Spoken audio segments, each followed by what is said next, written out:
Josh Hennig on 97.3 ESPN and the free mobile app.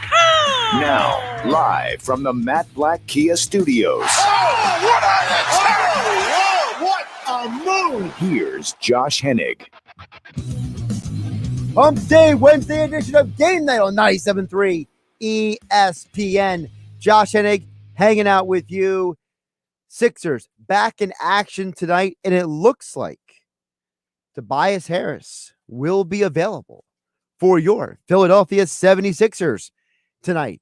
You can hear all the action right here on 97.3 ESPN. Coverage begins at 7 p.m. Tom McGinnis on the call. We'll get a full report from Kevin McCormick, our Sixers beat writer, coming up at 6:40 p.m. tonight. He is live at the center. He'll join us on Facebook, YouTube, and Twitter, where you can watch the show live on 97.3 ESPN FM and the 97.3 ESPN mobile app. Of course, the text board is open as well at 609-403-0973 to get in on the conversation as well here on 97.3 ESPN.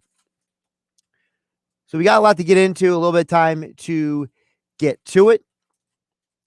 We will get to the Sixers stuff a little bit as well, but I got to start with the Eagles stuff. So I wrote an article over at 973ESPN.com about Jalen Hurts. And I know there's a lot of people out there who have this thing about drafting a quarterback. And the conversation that Mike Gill had on the Sports Bash today really amplified, really accentuated the conversation about not drafting a quarterback. And it's less about it specifically being about Jalen Hurts as much as it is that you can't go through this draft and tell me that you don't want one of these other guys for this team. Patrick Surtain II, Kyle Pitts, Jamar Chase, Devonta Smith, Jalen Waddle, Penei Sewell, any of these guys, they're all phenomenal players. They all have phenomenal talents, and you're literally going to pass on one of them because you really want a quarterback when you already have a quarterback? Think about that just for a hot minute. Just process that for a minute. You're going to pass up players who are potentially generational talents because you may or may not like Jalen Hurts. Now, this isn't me dissing on Justin Fields, Zach Wilson, Trey Lance, Mac Jones, because I think all four of them have a chance to be good NFL quarterbacks. Do I like some of them more than others? Absolutely. Do I like Justin Fields a lot more than the other three? Absolutely. Do I have concerns about Zach Wilson's injury history in college where he's injured not one but both shoulders in his career? Yes, I have concerns about that. Do I have concerns that Trey Lance is just too inexperienced coming to the NFL and maybe he needs to sit a year? Yes, I'm concerned about that. Do I think Mac Jones is potentially more of a system quarterback than he is a guy who elevates the players around him? Possibly. So why would I take one of those guys when I can have somebody like this, as Jeff Mosher said today on Football at 4? He's a guy that is such a matchup nightmare. You can throw the ball to him 40 yards in the air. I'm not saying you can't, but he's more used to over the middle, 10, 15, 20 yards, and then using that explosion and athleticism to get yards after the catch. He's such a matchup nightmare that you wouldn't want to relegate him just to the X or just to the slot. He is a matchup nightmare, is how they just described Kyle Pitts from Florida. So you're going to pass up on a matchup nightmare because you may or may not be sold on Jalen Hurts? I mean, that's just a weird way to think. And that's the problem with the world we live in today. As I stated on my article, and you can check out the full thing over at 973ESPN.com, the people who look at Zach Wilson and these other quarterbacks, and I know some of you out there are people who are listening to my voice right now who feel this way. When you look at these other quarterbacks, you forget that these guys all have flaws and that you're intimately knowledgeable of Jalen Hurts after basically 4 starts and 1 game played. People love to point to, the completion percentage. oh, they only won one game with him as a starter. But yet you conveniently forget how bad the offense was with Carson Wentz. You conveniently forget all the injuries on the offensive line. You conveniently forget how many times we came on the radio and complained about them not running the ball enough. And that Jalen Hurts a couple times was their leading rusher on the year. I'm sorry, in certain games. We get so enamored, so obsessed, so focused on certain things that we forget the bigger picture. The bigger picture is this. If I am a person evaluating Jalen Hurts, I am not just focusing on a handful of things. You're not settling for Jalen Hurts. I know everybody loves the new car on the lot. You just got a car a year or two ago. You drive past a local automotive dealership and you say, ooh, that car looks really nice. You know, right now we're in the Matt Black Kia studios here on 97.3 ESPN. Josh Hennig hanging out with you. You know, you drive by Matt Black Kia in the Black Horse Bike in Egg Harbor Township. You look over and you're like, ooh, that car looks really nice. Ooh, that car, man, I'd love to have that car. Can you? And you start thinking about it. You're processing it. You fantasize about what you don't have. Because what you do have, you know every flaw of it intimately. You don't know every flaw of the car on the lot intimately. You know the flaws of what you have intimately. Did you know that Jalen Hurts, his final year in college, was 6th in all of college football in completion percentage at 69.7. He was 2nd in college football in passer efficiency rating. Number 1 in college football in passing yards per attempt. But he's not the shiny new car. He's not the fancy new item. He isn't the hot, sexy thing walking down the lane. People act like Jalen Hurts can't play quarterback in the NFL. So you would rather pass up you would rather pass up on a phenomenal talent and draft a quarterback? Here's what a NFL scout told Jeff Mosher about Kyle Pitts and the rankings of the receivers. I asked a couple of these scouts that I've spoken to the last few days how they would, if I asked them to rank the top 4 pass catchers, meaning I want to know where Pitts, his standing among the wide receivers, which you would take. And one guy gave me this ranking. He said Devontae Smith 1, Kyle Pitts 2, Jamar Chase 3, Jalen Waddle 4. So he actually has Pitts higher than Chase and Waddle, which I thought was pretty interesting. Pitts ahead of Chase and Waddle. Now, listen, you can reorganize that top ranking all you want. You can swip and swap however you want. But I'll say this once. I'll say this twice. I'll say it 100 times. This Eagles franchise loves to give people opportunities who play quarterback. We've seen them all. Kevin Cobb, Michael Vick, Nick Foles twice, Carson Wentz.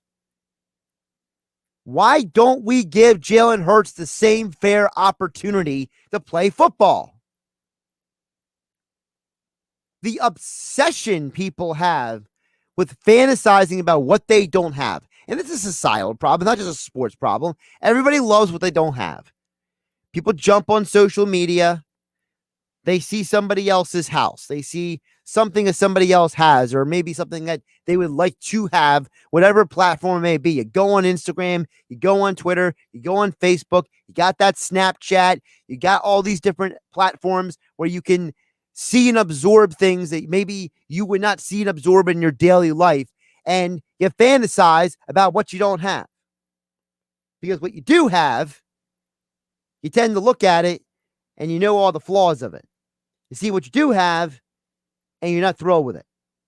Well, I'm here to tell you that there's so many times that you think the grass is greener on the other side of the fence.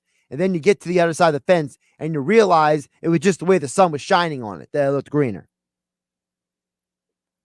Josh Hennig here on Game Night on 97.3 ESPN. Still to come here. It's a Weinberg Wednesday with longtime Eagles writer Dave Weinberg, also Hall of Fame boxing writer Dave Weinberg. I got to ask him as well, coming up, Clarissa Shields is headlining a all-women's pay-per-view boxing card.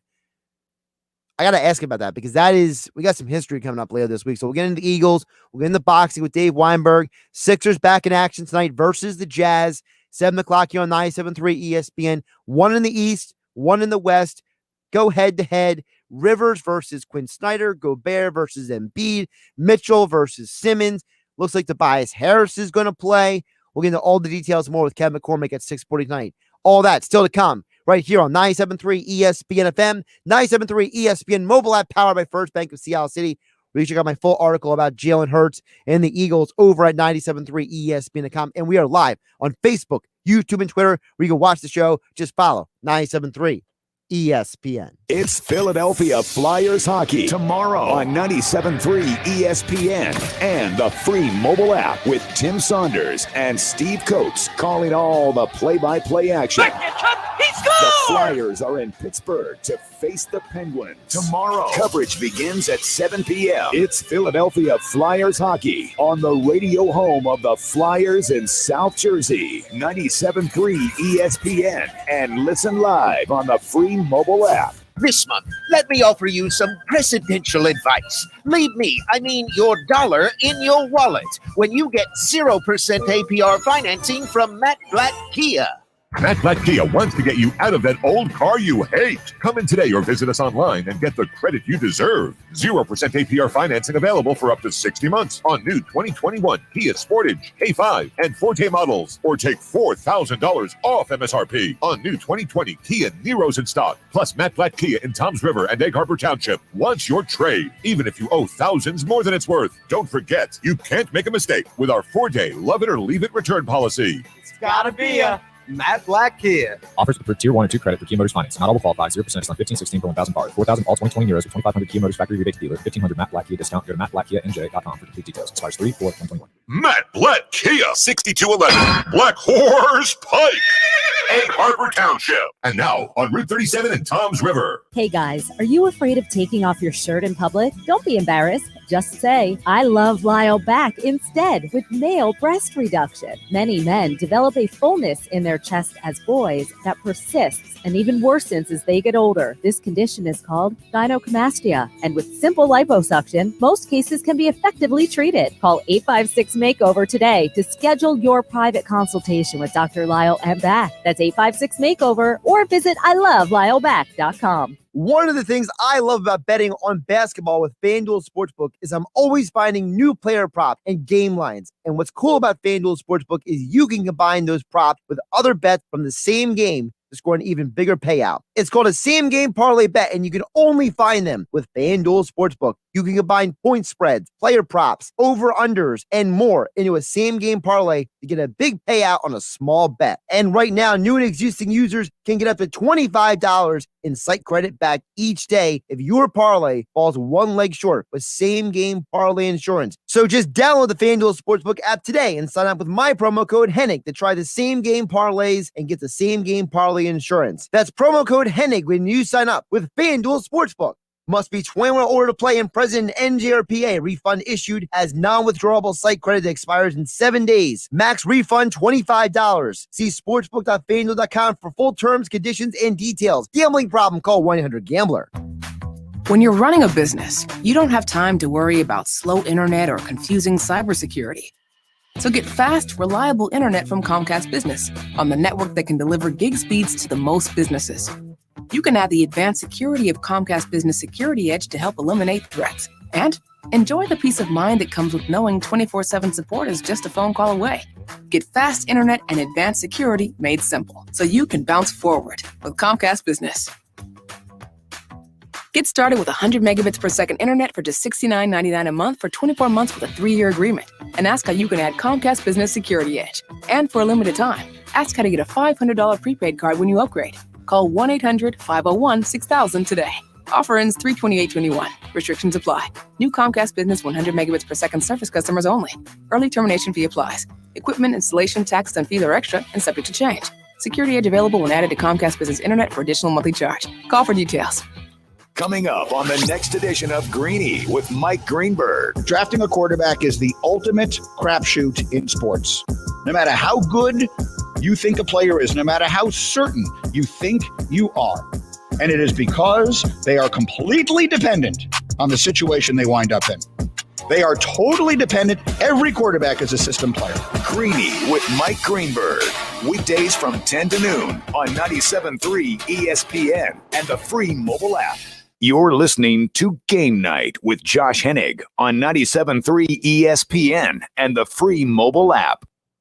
Josh Hennig here on 97.3 ESPN. Of course, it is a Wednesday edition of the show, and every Wednesday here on 97.3 ESPN. We will get to your comments at 609-403-0973, and all of you watching on Facebook, YouTube, and Twitter on 97.3 ESPN. But, of course, joining us as he does each and every week for a Weinberg Wednesday, Dave Weinberg, longtime Eagles coverage, also Hall of Fame boxing. We got a lot to get to with Dave Weinberg here on 97.3 ESPN. As all guests, he appears on the Boardwalk Honda Hotline. Dave, how you doing today? I'm doing well, Josh. How are you? Doing pretty good. So I want to get to a couple different things with you, but I want to start with, there's so much chatter right now when it comes to the Eagles and who they should draft. I mean, we're basically about 7 weeks away from the draft, and it feels like that it's like an insatiable appetite for people. I got to ask you, though, listen, I've made my position clear. I feel like they need to draft a player, a blue chip talent. But Dave, you've covered this team for a long time. You know the fan base as well as anybody. What is up with the obsession that people have with another quarterback? I don't understand it. I don't understand this obsession with just because it's new and shiny means I need to go out and get it.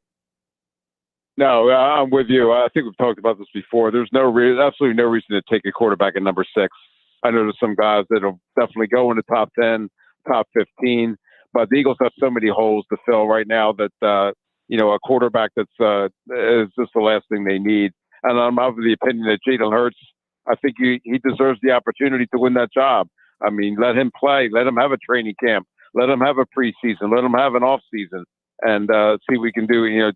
See what he can do to develop, and just see how he plays next year. And then if you find out he's not the guy, then maybe go after another guy in 2022. But right now, I think that's a mistake to take a quarterback that high.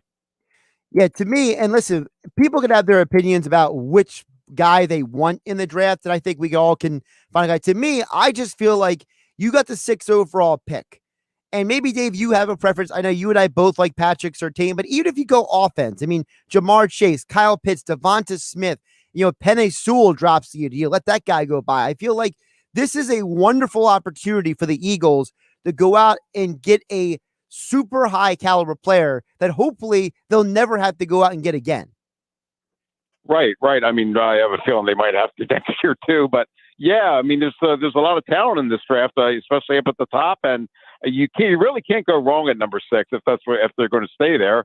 I mean, I think I might entertain the possibility of maybe trading down a little bit if there's a quarterback there that maybe somebody really wants.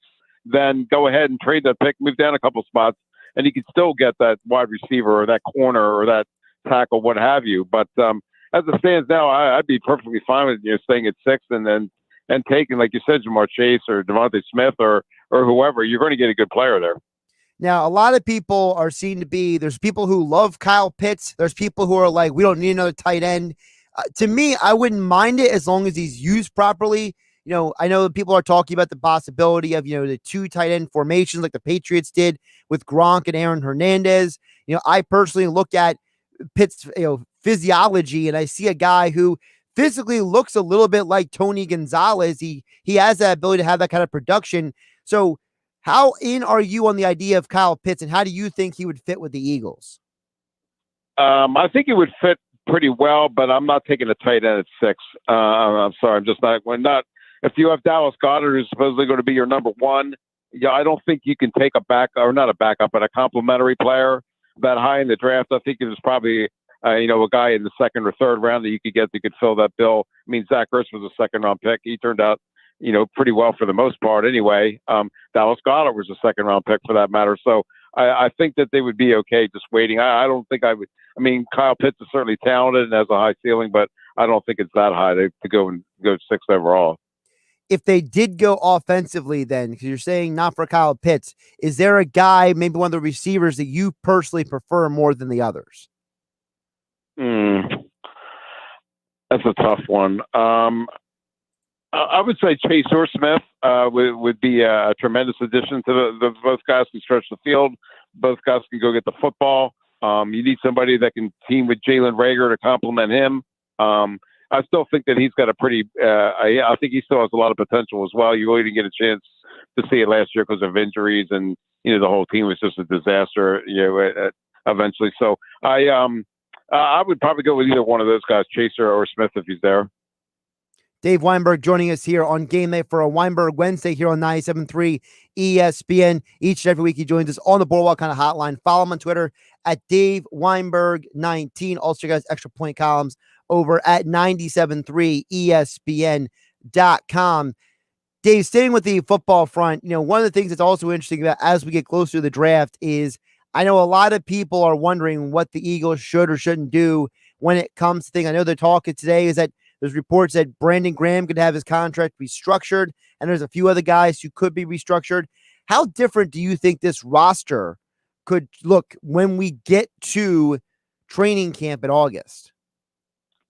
Potentially very different. I mean, they've kind of made it known that they're in a rebuilding mode here, so that means there are going to be some guys there who either make too much money or too old or simply probably don't want to be hanging around as part of a rebuilding project. I would think Jason Kelsey kind of fits that mold. I mean, he's getting up there. He's over 30 now. He's been hinting at retirement for a couple of years. So why would he want to stay around for 1, 2, 3 more years as part of a rebuilding team? I just don't see that happening as much as he loves the Eagles and the Eagles love him.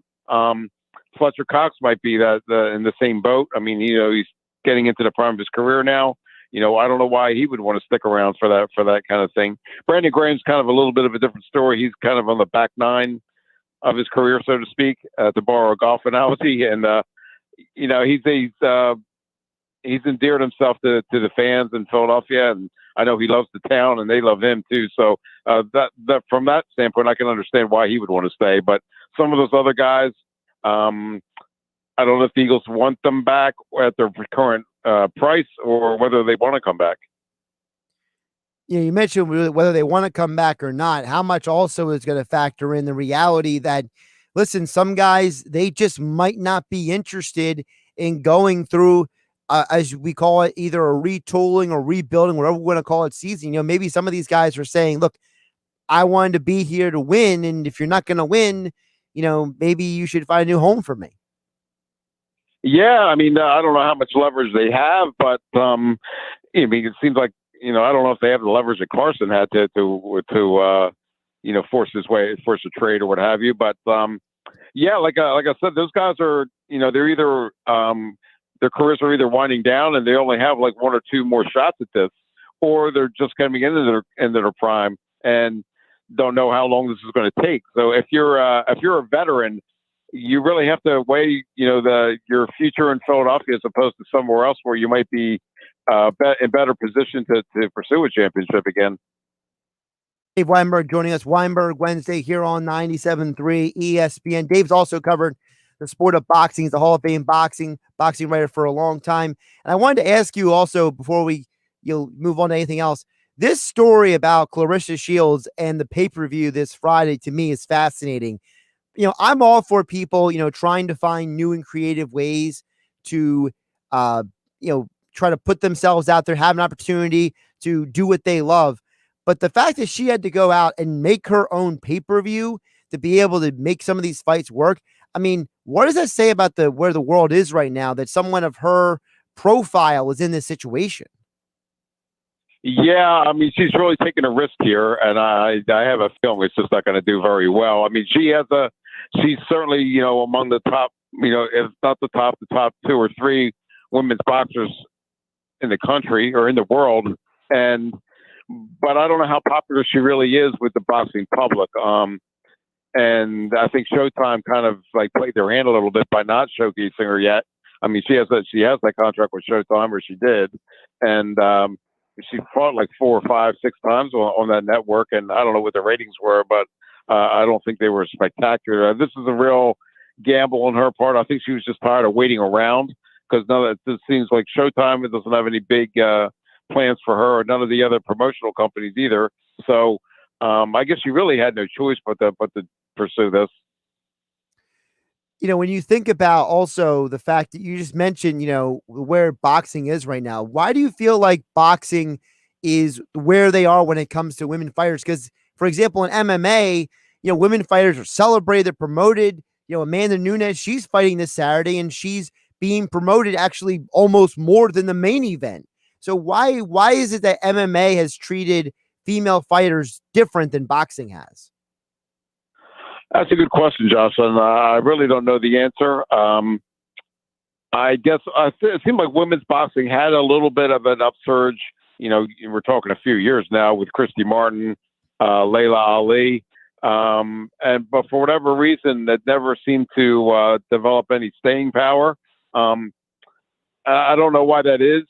With Clarissa certainly is talented, and she's as celebrated and accomplished as any women's boxer you can find. I mean, 2-time Olympian, champion of 4 weight classes. Now she's got the chance to unify 2 of them. And I don't know what it is about the sport as far as women are concerned, but it just doesn't seem like it's all that popular. And why that is, I don't know. I don't know if it's a lack of marketing or whatever, you know, publicity or what have you. But it's clearly, you're right, it's clearly not as popular as MMA. And maybe it's just a credit to Dana White and the UFC and the PFL. Well, actually, Clarissa's switching over to MMA later this year, fighting in the Professional Fighters League, although she's not going to stay there. But clearly she sees that as an opportunity to maybe improve her brand a little bit. So it'll be interesting to see how she fares in the cage instead of the ring. Yeah, it's definitely going to be interesting because, you know, when you look at, for example, PFL, you know, what they're doing with the women's fighters, because they have people like, you know, Kayla Harrison there and stuff like that. They're kind of following the model of what they had Heather Hardy do over in Bellator, which is Clarissa wants to keep boxing and she wants to be an MMA fighter. So I'm curious to see. I mean, no offense to Heather Hardy, but to me, Clarissa, her personality, her attitude when she's fighting, I feel like she has superstar written all over her. And it just feels like it's like this woman could be so much more if she would be given the platform to do that. And she even said that in the interview I saw recently with her. She said that she wants to be a multi-sport star. Yeah, that's easier said than done, though, Josh. As you've seen boxers try to make that transition, and traditionally, very few of them have succeeded. She's going to find out that it's a lot different than what she's used to. I mean, you could go the route of, like, you know, Ray Mercer and just insist that it's going to be a whole stand-up, and, you know, she'd fare pretty well. But, you know, there's a lot more intricacies and technique and a lot of variety to fighting as an MMA fighter as opposed to a boxer. So I think it's going to take her a little. She certainly has a personality, like you said, natural athletic ability, but there's a lot more that goes into that. And I think she's going to find it to be a kind of a tough struggle. Do you buy into it all on any level, the fact that she's been training with Holly Holm, who also made the transition from boxing to MMA? Yeah, I mean, it certainly doesn't hurt. Like you saw Kimbo Slice train with Bas Rutten, and that worked out pretty well for a little bit anyway. Yeah, it does help when you have somebody who knows what it takes to make that transition. I just don't know that. I don't know if she has any. I don't think she has any background in wrestling or Muay Thai or kickboxing or anything. So, I mean, when you're going in like raw like that, it's really difficult to get in, to gain a foothold and to make any headway in a sport that's so demanding and so different than boxing is.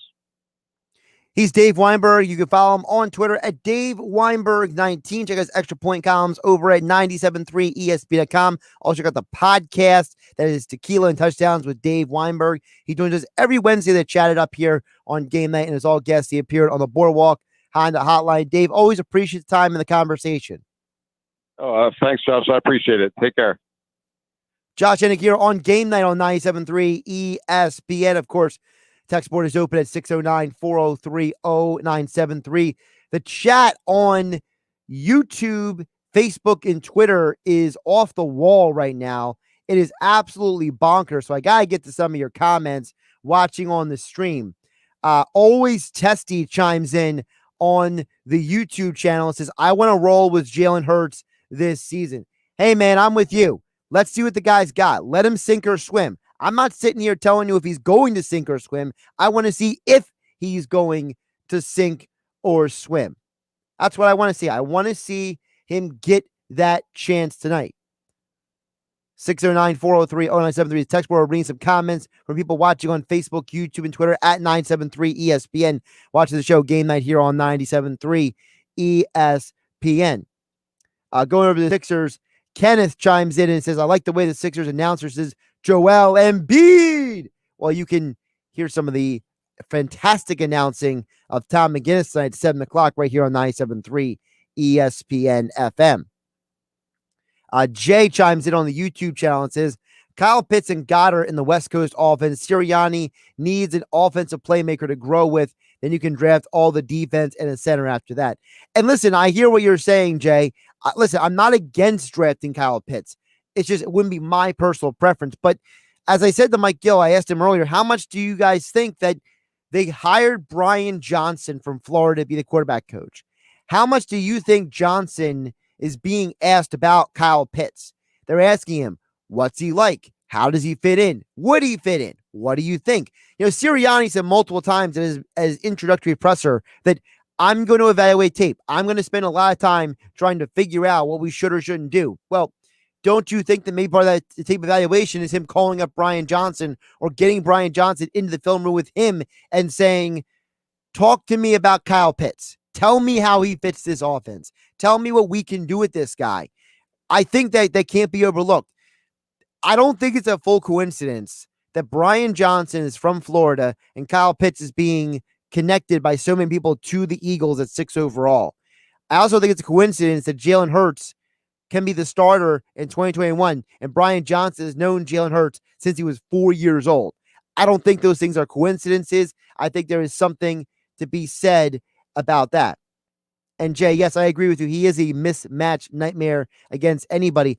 Jay, as I played the cuts earlier, listen, here's the thing with Pitts. He's a weapon, okay? As Jay mentions, you know, to me, Kyle Pitts is not a tight end.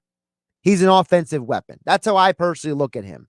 And I'm with you. If they draft Pitts, you're going to be happy, all right? I don't think this guy has any bust potential written all over him at all. I think that he is a guy who can be a bona fide star talent in this league. And I think that, you know, people have their opinions about him. I know people wonder, you know, can he be what he is outside of the Florida offense? I know some people wonder about how does he fit in certain systems. Well, listen, all you need is the right team to draft him, the right system to grab a hold of him, and you can be pretty darn good. More people watching on Facebook, YouTube, and Twitter at 973 ESPN. Now we got another opinion over here by Paul watching on Facebook. Paul says, need to solidify the secondary. Surtain. Paul says Surtain is a must in the draft. And listen, Paul, I hear you. Listen, that's who I would go with. Nothing against Kyle Pitts. I'm just worried about the secondary. To me, the Eagles had so much success when they had good corners. You know, it was Lito and Sheldon. It was Bobby and Troy. Even when they won the Super Bowl, that was arguably the best that you could get out of Ronald Darby before his body broke down and the best you got out of Jalen Mills before his injuries piled up.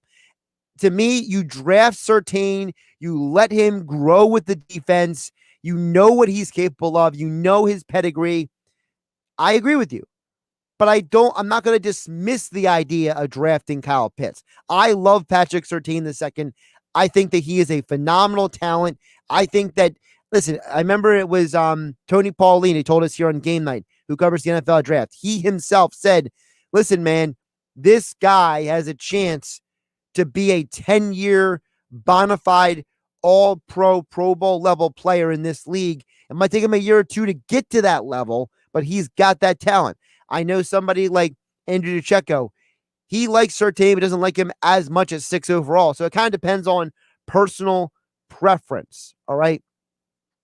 Personal preference has a lot to do with some of this stuff. So listen, Pitts, Surtain, Chase, I'd be good with any 3 of those guys personally.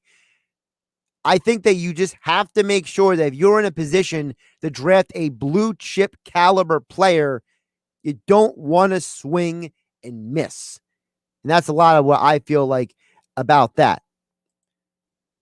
Josh Hennig here on GameNight on 97.3 ESPN. Love the conversation from all you watching on Facebook, YouTube, and Twitter here watching 97.3 ESPN. Stay tuned to the show as we got Kevin McCormick live from the center coming up next. Tobias Harris, it looks like he's playing today. What does that mean for the Sixers versus the Jazz? 1 in the East versus 1 in the West, right here on 97.3 ESPN FM. 7 o'clock starts the coverage with Tom McGinnis on the call. Of course, coming up, don't forget my FanDuel Sportsbook pick of the night as well here on GameNight on 97.3 ESPN FM, the 97.3 ESPN mobile app powered by First Bank of CLC for all your Sixers, Flyers, Phillies, Eagles, and high school sports coverage here in South Jersey, all on the website 973ESPN.com and the 973 ESPN mobile app. And we are live on Facebook, YouTube, and Twitter. You can watch the show live. Josh Hennig here in the Matt Black Kia Studios on 97.3 ESPN. It's Sixers basketball tonight on 97.3 ESPN with the voice of the 76ers, Tom McGinnis, calling all the exciting play-by-play action. Simmons, no-look pass to the corner. Seth Curry, 3-ball, up and good. Baseline tray. What a dish by Simmons. The Sixers host the Utah Jazz. Tonight, coverage begins at 7 p.m. Philadelphia 76ers basketball on your radio home of the Sixers in South Jersey. 97.3 ESPN. If you're an athlete or live an active lifestyle, aches and pains can be part of the game. That's where Trifecta Therapeutics comes into play. Trifecta Therapeutics is a premier sports rehabilitation physical therapy center located centrally for anyone in South Jersey, right in Glassboro. Their team of the highest skilled docs takes a unique approach to physical therapy and rehab. Whether you're a weekend warrior or a finely tuned athlete, they treat the pros and the Joes. To find out more about Trifecta Therapeutics and how they can help you,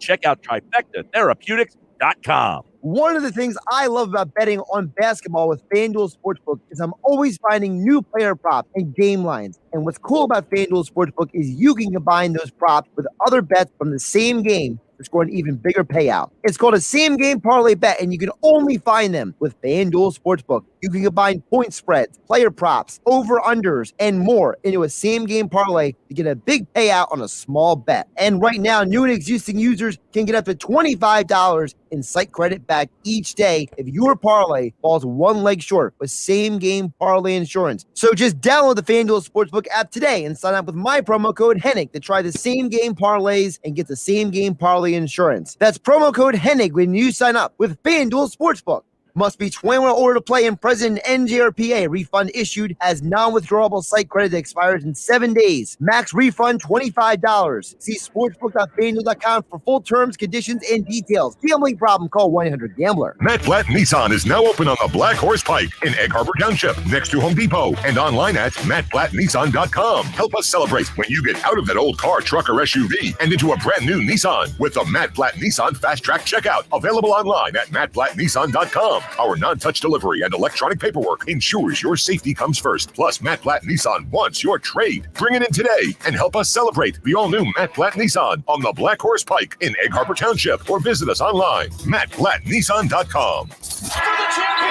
Sign up now for this year's $1 Million Bracket Challenge. Registration is underway now at 973ESPN.com and the free mobile app until the tournament begins. The listener whose bracket has the most correct will win a $500 golden getaway in Atlantic City.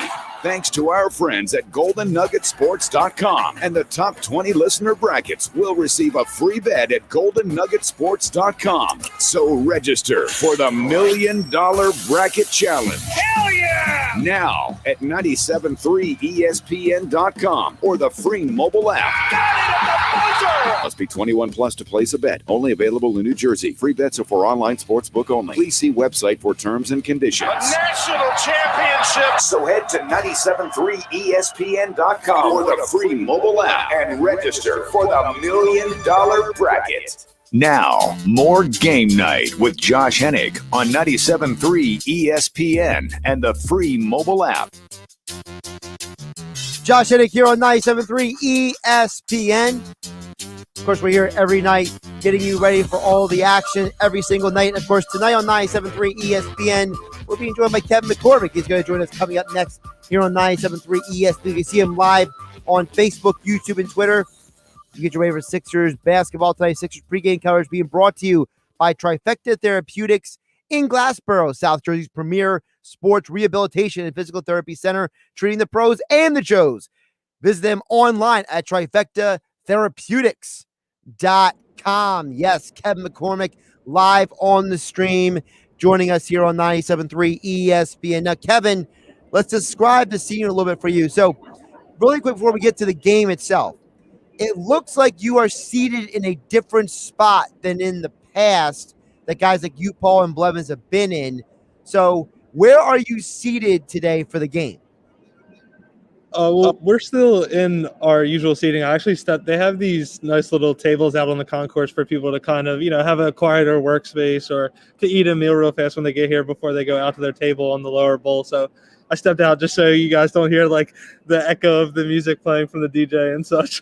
Okay. Well, I was just going to say, because I know that with fans coming back into the building, it's obviously going to change where they place you guys in the building. I know Kevin Durson was telling us the other night that they're already putting them up in the press box in preparation for the fans returning. So I was just wondering if maybe how soon they're going to start doing that for you guys. But it seems like at least for one more game, you guys get a little bit extra of the suite access.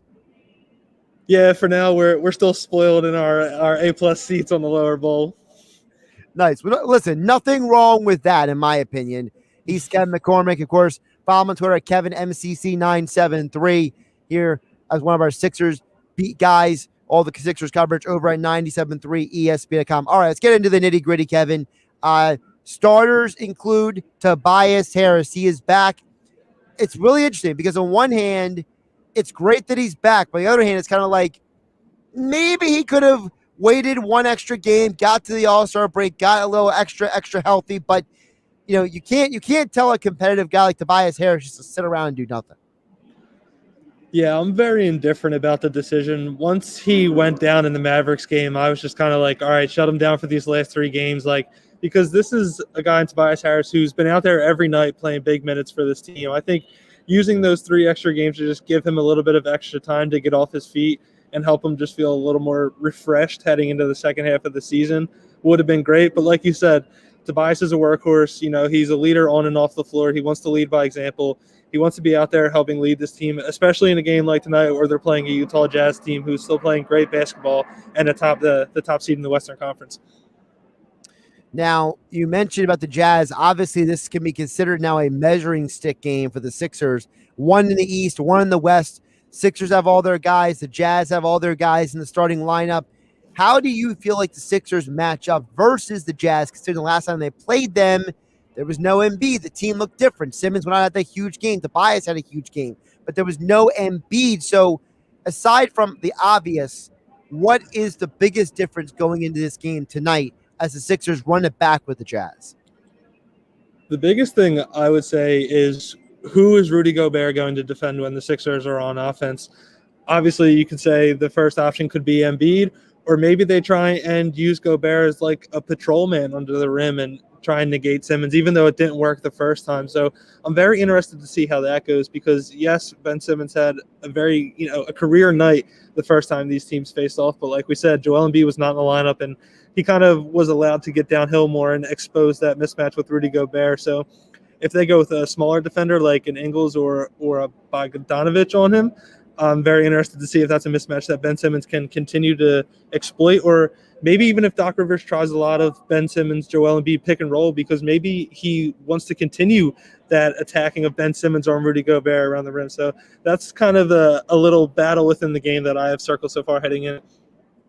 Another battle within the game I'm interested in is how do these coaches handle the rotations? Because, people know about the Jazz's starters, but outside of Clarkson, the Jazz don't have a ton of depth on the bench, right?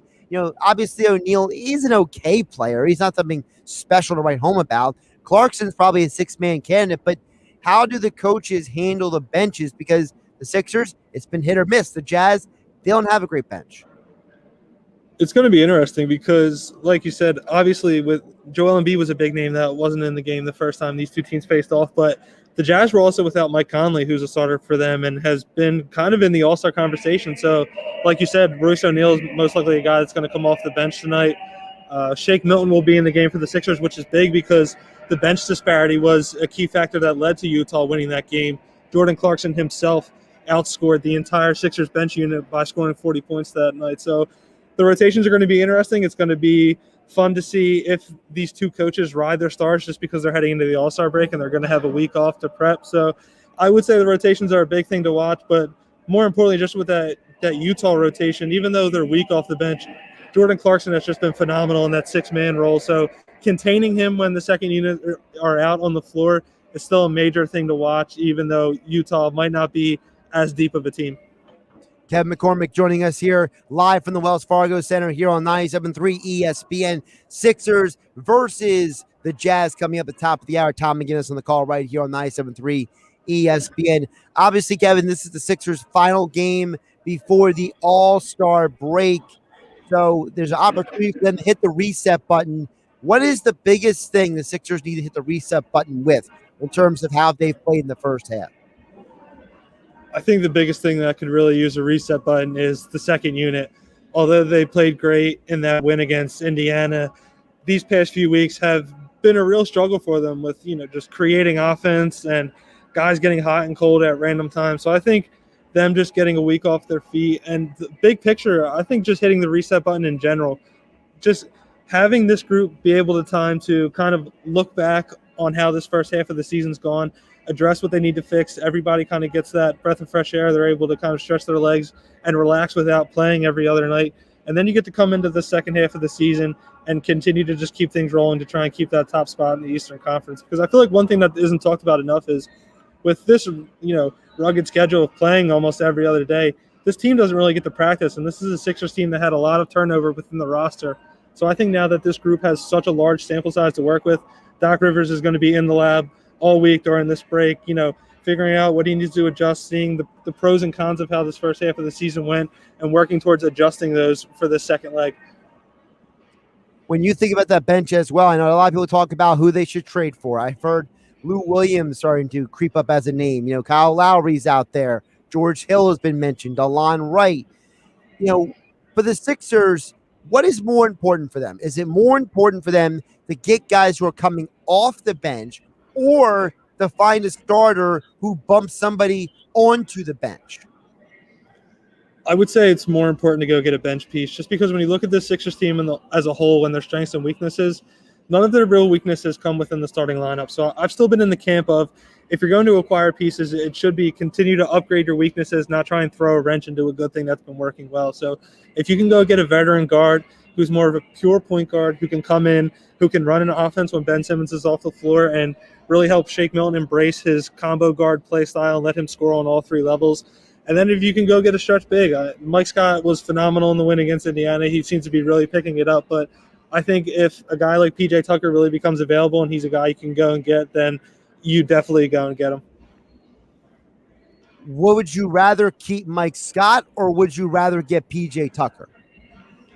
I would rather get PJ Tucker. I think although Mike Scott is a nice player in himself, I think PJ Tucker really fits the identity of this team. He's just a gritty defender who's really made his career on that end of the ball. So I think he's going to be a guy who comes in and really embraces the defensive identity that this team's built through the first half of the season. And he's also a very solid three-point shooter. So he's a guy you could throw out there. He could play next to Dwight Howard in that second unit and be a guy who spots up in the corner and knocks down threes. And he also gives you the potential of a small ball five option that he's done a little bit for Houston in the past. So those nights where the Ben Simmons, Dwight Howard pairing isn't going well, you could throw PJ Tucker out there and, he'll be able to defend a little bit with bigger guys, but also open up the floor for a guy like Simmons to attack the rim. Kevin McCormick joining us here on the Boardwalk on the hotline here on 97.3 ESPN live from the Wells Fargo Center. Sixers playing tonight versus the Jazz here on 97.3 ESPN. You mentioned Dwight Howard.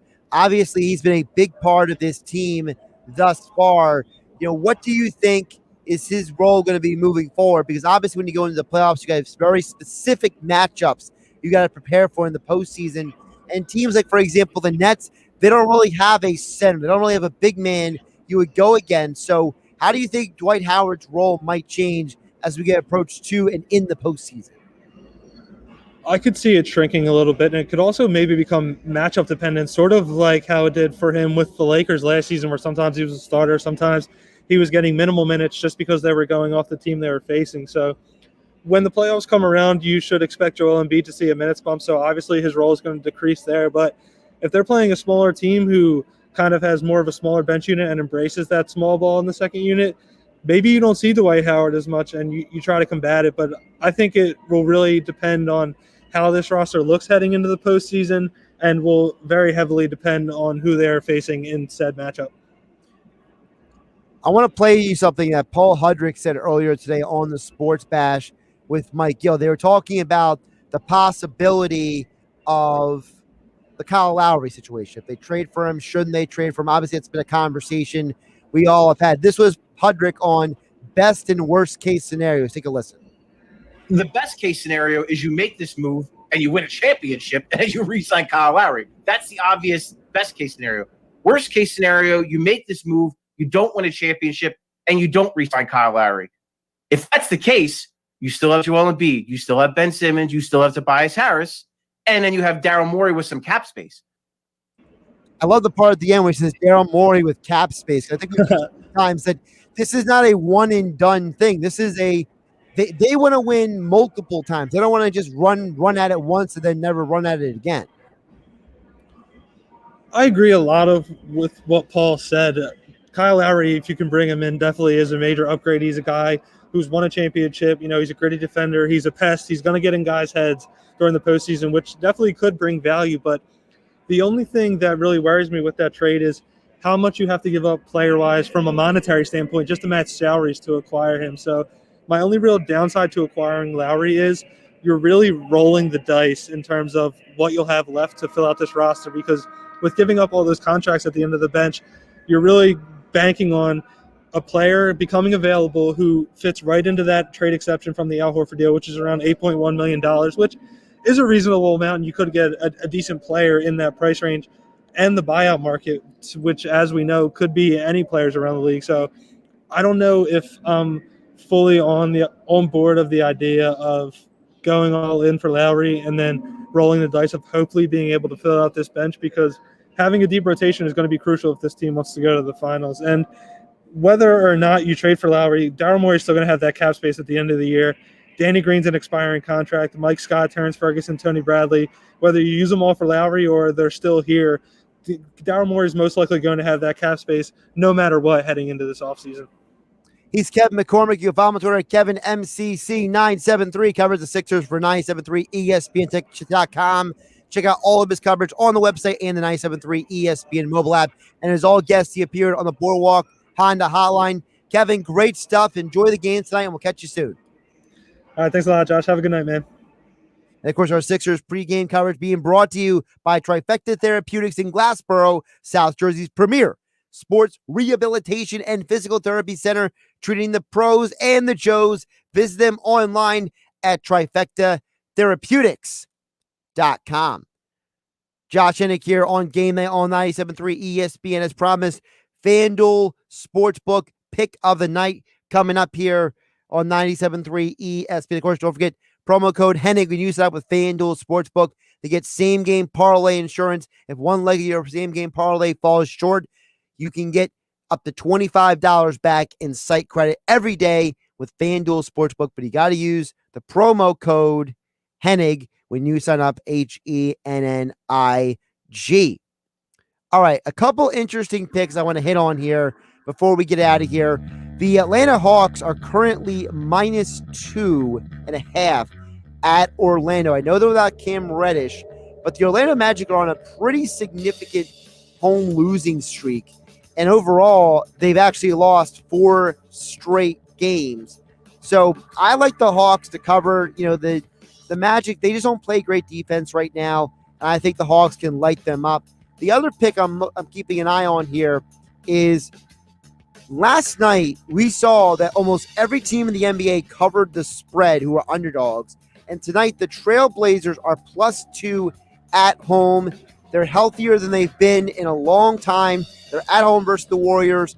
+2 is a very small number, and the odds makers put it at -114, which means that it's pretty much close to a coin flip game. Josh Hennig, Game Night. Catch you tomorrow. Sign up now for this year's $1 Million Bracket Challenge. Registration is underway now at 973ESPN.com and the free mobile app until the tournament begins. The listener whose bracket has the most correct will win a $500 golden getaway in Atlantic City. Thanks to our friends at GoldenNuggetSports.com. And the top 20 listener brackets will receive a free bet at GoldenNuggetSports.com. So register for the $1 Million Bracket Challenge. Hell yeah! Now at 973ESPN.com or the free mobile app. Must be 21 plus to place a bet. Only available in New Jersey. Free bets are for online sportsbook only. Please see website for terms and conditions. A national championship. So head to 973ESPN.com or the free mobile app and register for the $1 Million Bracket.